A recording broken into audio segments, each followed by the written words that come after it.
Ketika kita mendengar Kain dan Habel, banyak orang berkata, oh kita harus mencontoh Habel, kita harus mencontoh dia bagaimana mempersembahkan yang terbaik. Jangan jadi seperti Kain yang tidak memberikan persembahan yang terbaik. Apakah benar seperti itu? Kita saksikan di dalam penjelasan tentang Kain dan Habel.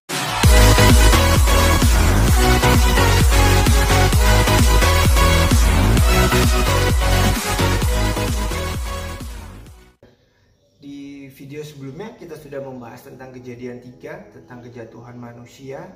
Tahukah Bapak Ibu, kita semua berdosa bukan karena pelanggaran kita, bukan karena kita jahat, tapi karena hanya satu orang yang melanggar perintah Tuhan, yaitu Adam.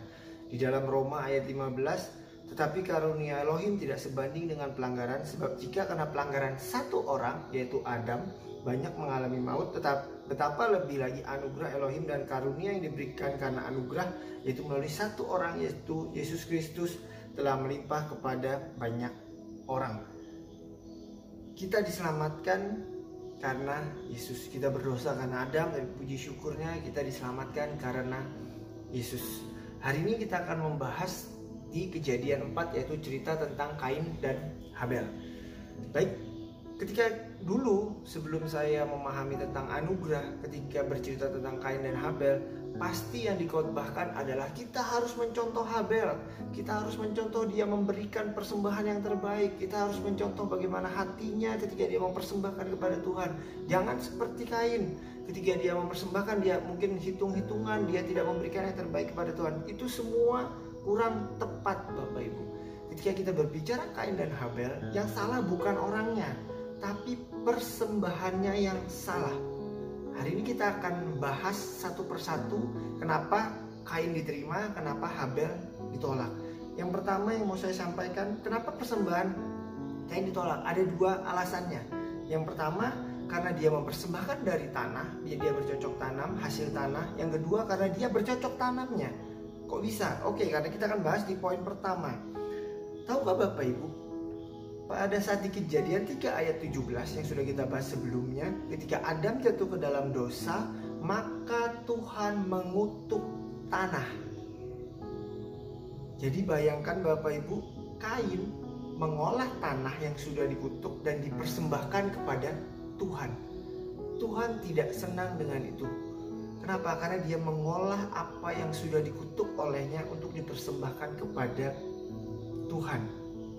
Dan tahukah Bapak Ibu, kita pun sebagai manusia, kita ini berasal dari tebu dan tanah. Di Kejadian 2 ayat 7, dan Yahweh membentuk manusia dari debu tanah, lalu dia menghembuskan napas kehidupan ke dalam lubang hidungnya, dan manusia itu menjadi makhluk hidup. Dan Bapak Ibu tahu di dalam struktur kimia pun, struktur kimia kita itu paling banyak rantai karbonnya yang ada di dalam tanah. Jadi Bible itu benar dan dikonfirmasi oleh ilmu kimia saat ini. Jadi tubuh kita sekarang ini dengan tanah itu struktur kimianya sama Bapak Ibu. Ini menggambarkan ketika kita melakukan sesuatu, bahkan kita tidak melakukan sesuatu pun, kita sudah berdosa. Kenapa? Karena tubuh kita ini sudah dikutuk sama Tuhan. Kemudian yang kedua, bercocok tanam itu menggambarkan usaha manusia. Coba saudara bayangkan ketika bercocok tanam, dia menanam bibit, kemudian dia merawatnya, dan kemudian dia memanennya. Itu semua bercerita tentang usaha kita. Jadi apapun yang kita lakukan, apalagi dari hasil tanah yang terkutuk, terus kita berikan kepada Tuhan, itu tidak menyenangkan hati Tuhan. Bukan kainnya yang salah, bukan orangnya yang salah, tapi persembahannya yang salah. Persembahan yang salah pun bukan karena persembahan yang salah, tapi asal persembahannya yang salah. Nah, sama seperti kita, ketika kita melakukan sesuatu untuk Tuhan, kita berharap Tuhan mengasihi kita, Tuhan memberkati kita, itu salah. Atau mungkin kita bermegah dengan kekuatan kita, kita bisa menyenangkan Tuhan, kita bisa memperoleh kehidupan kekal dengan perbuatan kita, itu pun salah. Kenapa? Karena di Yesaya 64 ayat 6 berkata, namun kami semua menjadi seperti orang najis, dan semua kebenaran kami seperti kain yang najis. Kami semua layu seperti daun dan kejahatan kami seperti angin yang menghembus. Jadi apapun yang kita lakukan itu tidak bisa menyenangkan hati Tuhan. Jadi dari dua alasan itu kita bisa menyimpulkan kitanya tidak layak, persembahan kita pun tidak layak untuk Tuhan. Apapun yang kita lakukan tidak layak untuk Tuhan. Roma 3 ayat 23 sampai 24, sebab semua orang telah berdosa dan telah kehilangan kemuliaan Elohim, tetapi oleh anugerahnya mereka dibenarkan secara cuma-cuma melalui penebusan di dalam Kristus Yesus. Jadi adakah alasan untuk bermegah? Tidak ada. Melalui apa? Yang melalui perbuatan? Tidak, tetapi melalui iman. Kabar baiknya adalah kita memang sudah dikutuk, perbuatan kita pun bagaikan kain yang kotor. Tetapi kabar baiknya adalah ada satu orang yang sudah menebus kita dari ketidakberdayaan kita, yang sudah menebus segala perbuatan baik kita di atas kayu salib. Dialah Yesus. Dan Paulus mengatakan kita tidak dibenarkan karena perbuatan, tetapi karena iman di dalam Yesus.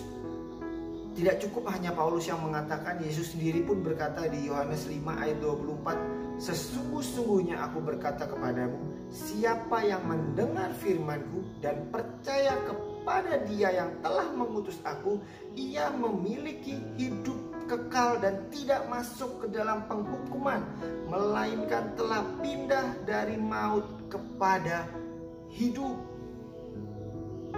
Yesus sendiri yang mengatakan ketika kita percaya kepadanya, kita akan memperoleh kehidupan kekal dan tidak ada seorang pun yang dapat mengambilnya. Itulah kabar baiknya Bapak Ibu.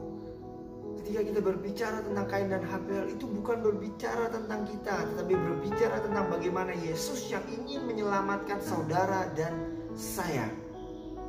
Kemudian kita akan bahas lagi tentang Habel. Kenapa kok persembahan Habel diterima? Karena Habel mempersembahkan korban dari hewan dan di sana terjadi penumpahan darah.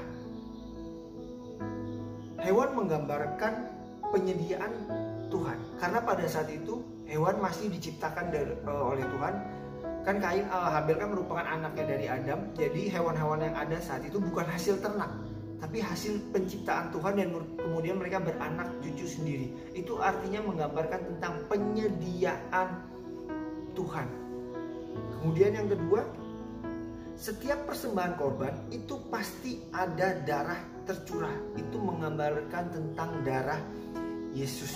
Di Ibrani 9 ayat 22, menurut hukum Taurat, hampir segala sesuatu disucikan dengan darah. Dan tanpa penumpahan darah tidak ada pengampunan. Jadi sangat jelas sekali Tuhan menyukai adanya penumpahan darah. Menyukai dalam tanda kutip ya Bapak Ibu. Ketika untuk penebusan dosa atau pengampunan dosa, semua memerlukan darah. Kenapa seperti itu? Karena di Imamat 17 ayat 11, sebab kehidupan tubuh ada di dalam darah. Dan aku telah memberikan darahnya kepadamu di atas mezbah itu untuk mengadakan penebusan bagi hidupmu, sebab darah itulah mengadakan penebusan bagi kehidupan. Jadi persembahan Habel diterima karena di situ ada darah tercurah. Ada korban untuk persembahan dan Tuhan disenangkan dengan itu. Terus bagaimana dengan kehidupan kita sekarang? Kehidupan kita sekarang kita hanya berfokus sama darah Yesus. Tuhan sudah disenangkan oleh darah Yesus di kayu salib. Dan pengorbanan Yesus itu sekali untuk selamanya.